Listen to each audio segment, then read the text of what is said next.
ಬರದೇ ಇಲ್ಲ ಅವರು ಒಬ್ಬೊಬ್ಬರೇ ಹೋಗಿ ಬರ್ತಾರಲ್ಲ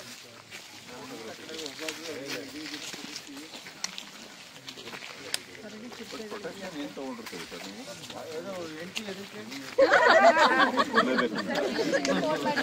ವಾಪಸ್ ಬರಲೇಬೇಕು ಅಂತ ಇದೆ ಸರ್ ನಿಮ್ಮ ಗುರುಗಳು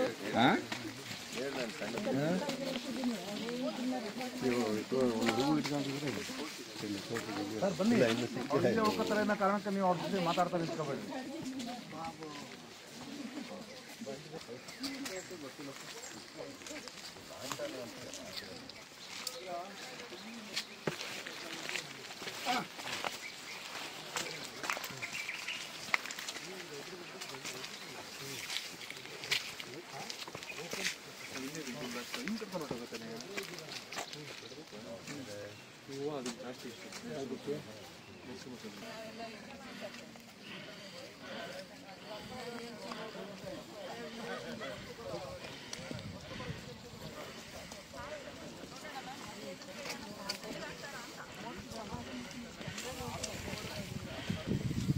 ಕೈ ಕೊಟ್ಟು ಅಭ್ಯಾಸ ಇದೆ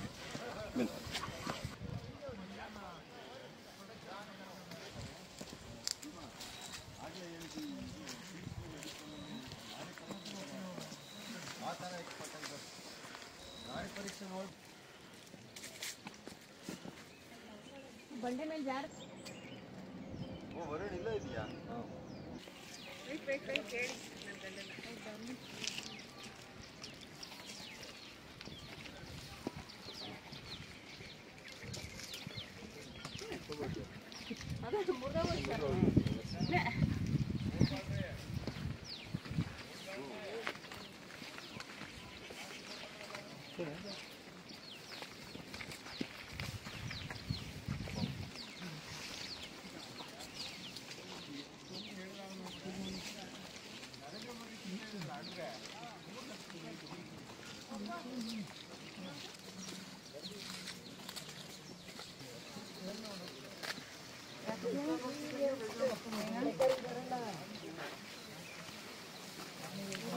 ಕಾಡು ಗುಡ್ಡ ಒಂದು 25%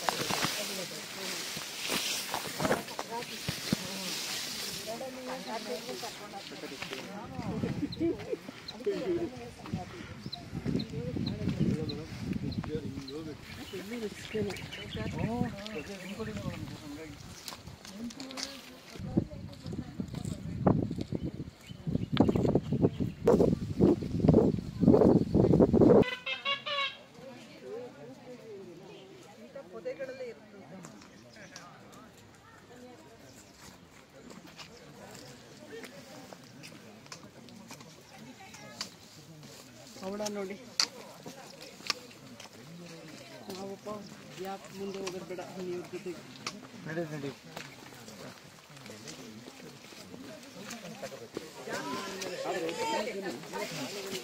ಅಲ್ಲಿ ಸೀನಿಯರ್ ಪ್ರೊಫೆಸರ್ ಆಗಿದ್ದಂತ ಶಿವಾಜಿ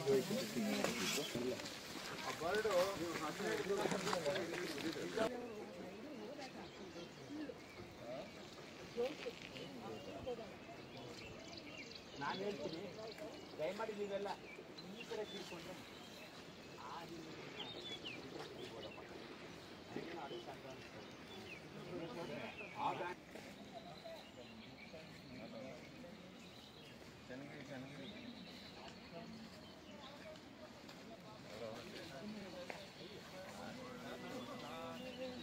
ಮಾಡ್ತಾ ಇದ್ದೀನಿ.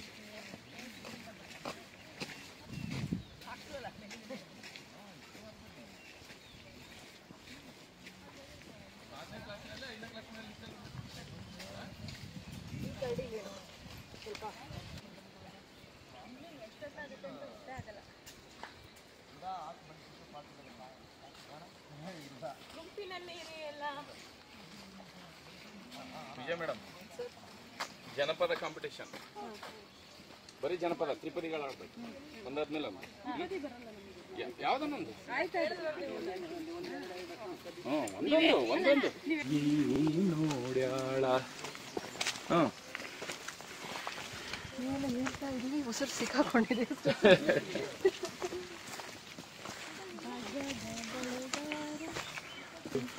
ನಂಬಲ್ಲಿದ ರಂಗನವಲ್ಲಿಯ ಮೇಲೆ ಚೆಲ್ಲಿದರು ಕುಳಿಯೋ,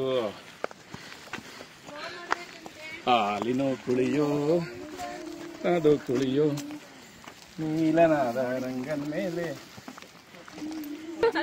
ವೇದ ಸುತನ ಕುಳಿಯೋ.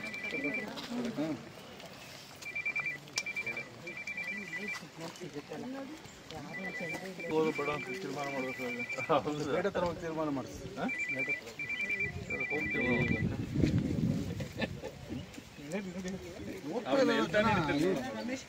ಮುಂದಕ್ಕೆ ಹೋಗ್ಬೇಕಲ್ಲ, ಜಾಗ ಮಾಡಿ. ಇದು ನಂದಿ ಬೆಟ್ಟದ ಬಂಡೆ ಅಲ್ಲಿ.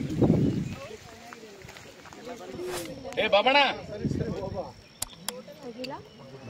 ಏನೋ ಹುಳ ಇದೆ.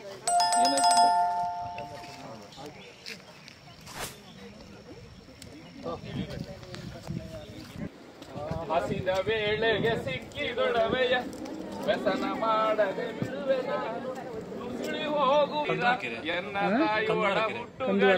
ಚಿಕ್ಕಬಳ್ಳಾಪುರ ಗಂಟುಕೊಂಡಿರೋದು.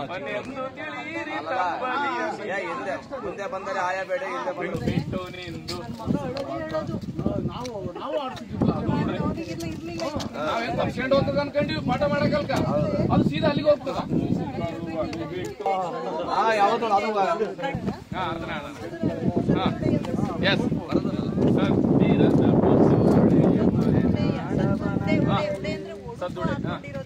ಸದ್ದುಡೆಯ ಪಸಿರೊಡೆಯ ಮಲೆನಾಡ ಬನಗಳಲ್ಲಿ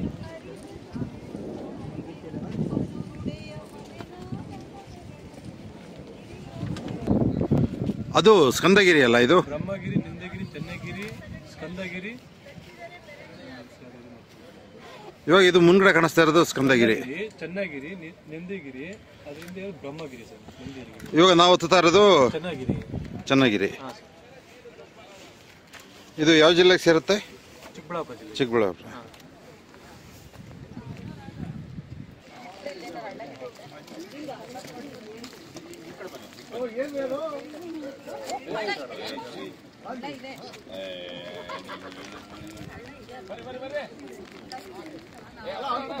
ನೀವು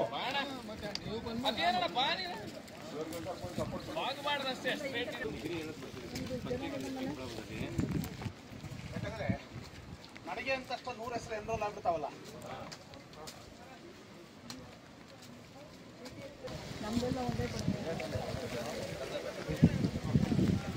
ಅದೇ ಹೌದು.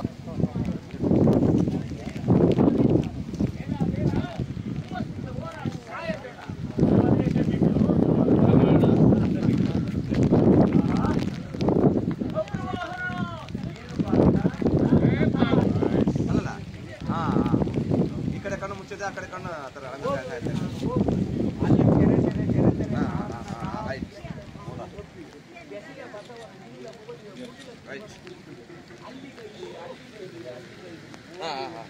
ಹೋಗಪ್ಪ, ಹೋಗ್ರಿ, ಏನ್ರಿ 48 ಪದ್ಯ ಒಂದು ವಾರದ ಕ್ಲಾಸ್ ಮಾಡ್ತಾ ಇದೀವಿ. ಹೋಗ್ತಾನೆ ಇದ್ದಾರೆ, ಇನ್ನು ಮುಗಿತಾನೆ ಇಲ್ಲ. ಹೋಗಯ್ಯ.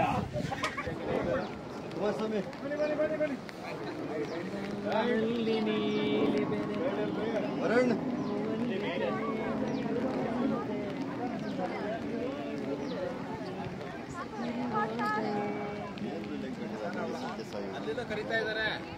ಇಂಜಿನಿಯರಿಂಗ್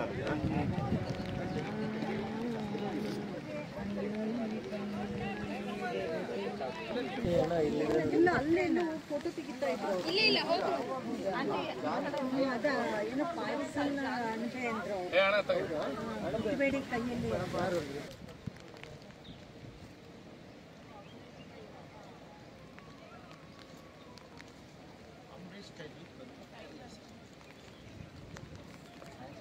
ಕೊರಕಲಲ್ಲಿ ಹೋದ್ರೆ ಒಳ್ಳೇದು.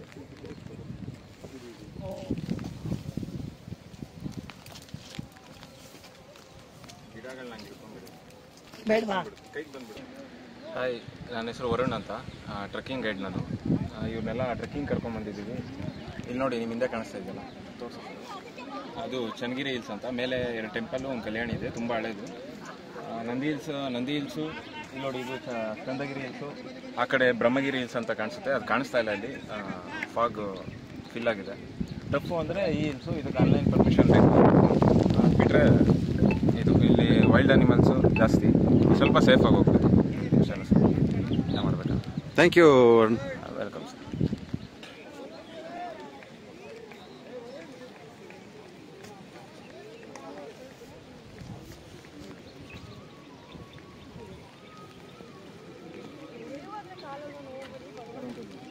ಎಲ್ಲ ವೇಟ್ ಸಿಗುತ್ತಲ್ಲ.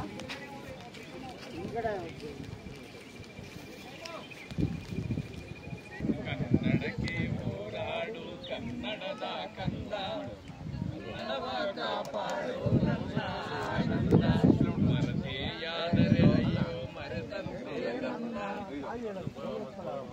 ಕನ್ನಡದ ಹರಕೆ.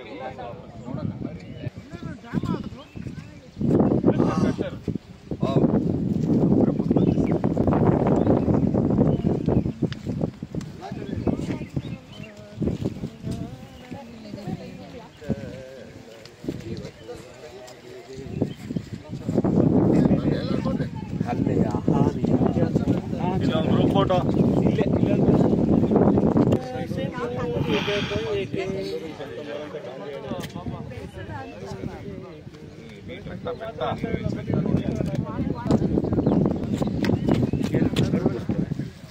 ಅವ್ರ ರಾಜ್ಯ.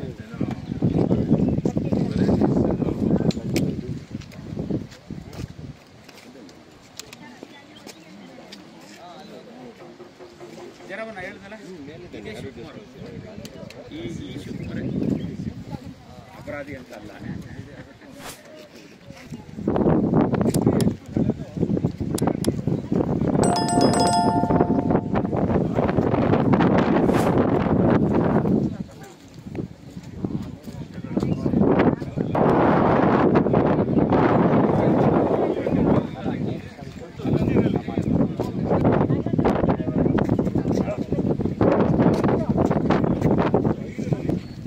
ವೇಣುಗೋಪಾಲ್, ನಾನು ಇಲ್ಲಿ ಲೋಕಲ್ ಗೈಡ್ ಆಗಿ ಅವ್ರ ಜೊತೆ ಬಂದಿದ್ದೀನಿ.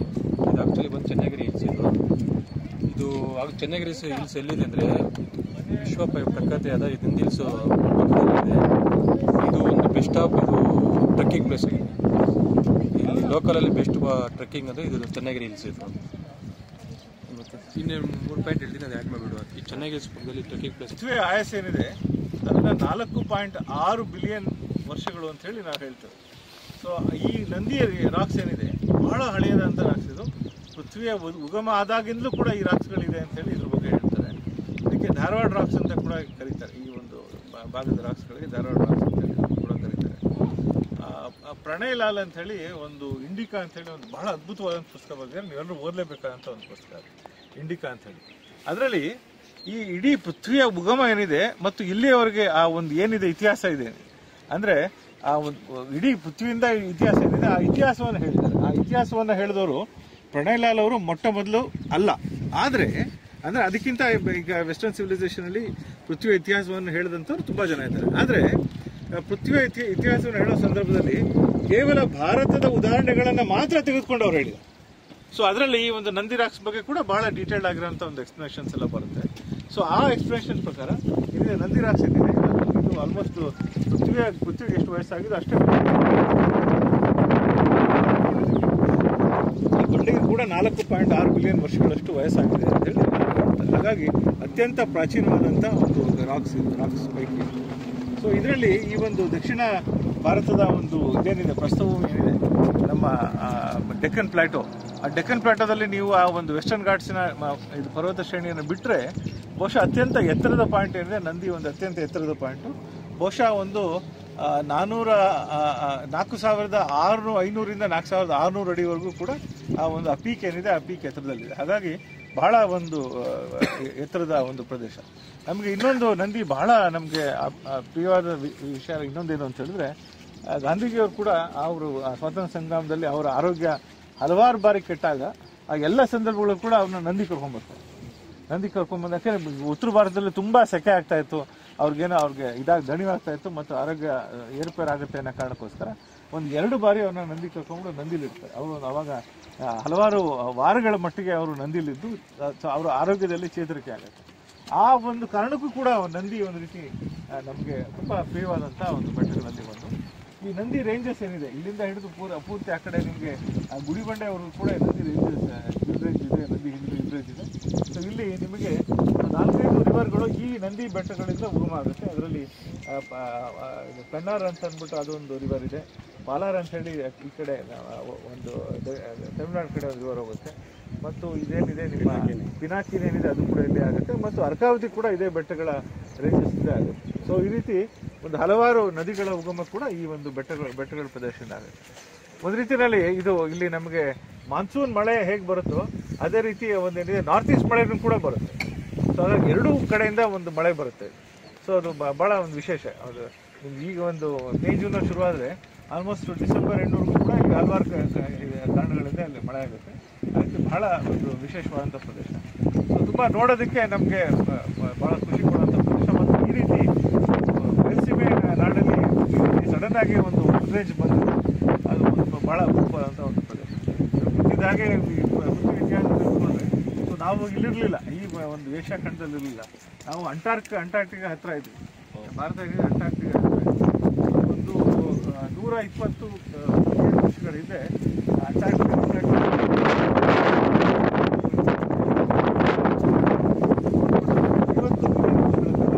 ನಿಧಾನಕ್ಕೆ ಹಿಂದೂ ಮಹಾಸಾಗರದಲ್ಲಿ ನಿಧಾನಕ್ಕೆ ಮೇಲ್ಗಡೆ ಬಂದು ಒಂದು 70 ಮಿಲಿಯನ್ ವರ್ಷಗಳ ಹಿಂದೆ ಏನಿದೆ ಅದು ಈ ಒಂದು ಏಷ್ಯಾ ಖಂಡಕ್ಕೆ ಅದು ಬಂದು ಡಿಕ್ಕಿ ಹೊಡೆಯುತ್ತೆ.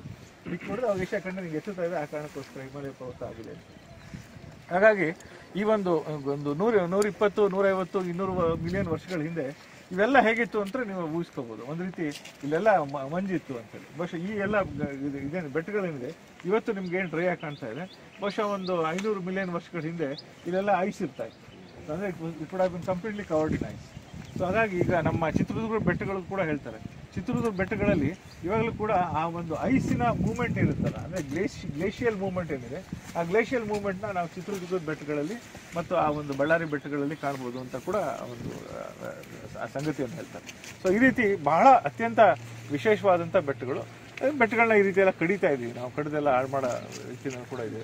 ಸೊ ಅದೇನು ಮಾಡೋಕ್ಕಾಗಲ್ಲ. ನಂತರ ಡೆವಲಪ್ಮೆಂಟ್ ಆ್ಯಂಡ್ ಎಕಾಲಜಿ ಆ ಒಂದು ಬ್ಯಾಲೆನ್ಸ್ ಮಾಡೋ ಸಂದರ್ಭದಲ್ಲಿ ಇವೆಲ್ಲ ಆಗುತ್ತೆ. But as A developing economy ಇವನ್ನೆಲ್ಲ ನಾವು ಫೇಸ್ ಮಾಡಬೇಕಾಗುತ್ತೆ ಈ ರೀತಿ. ಸೊ ಈ ಒಂದು ಪ್ರದೇಶದ ಒಂದು ಪರಿಸರದಲ್ಲಿ ಹಲವಾರು ಪಕ್ಷಿ ಪ್ರಭೇದ ಎಲ್ಲ ಇದೆ.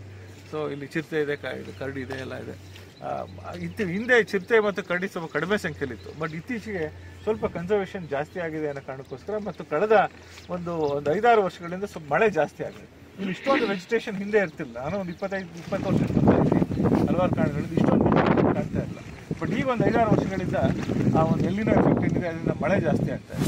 ಇಲ್ಲೆಲ್ಲ ಏನೋ ಇದೆಲ್ಲ ಒಂದು 10-15 ಇಂಚ್ ಮಳೆ ಆದರೆ ಭಾಳ ದೊಡ್ಡ ವಿಚಾರ ಆಗ್ತಾ ಇದೆ.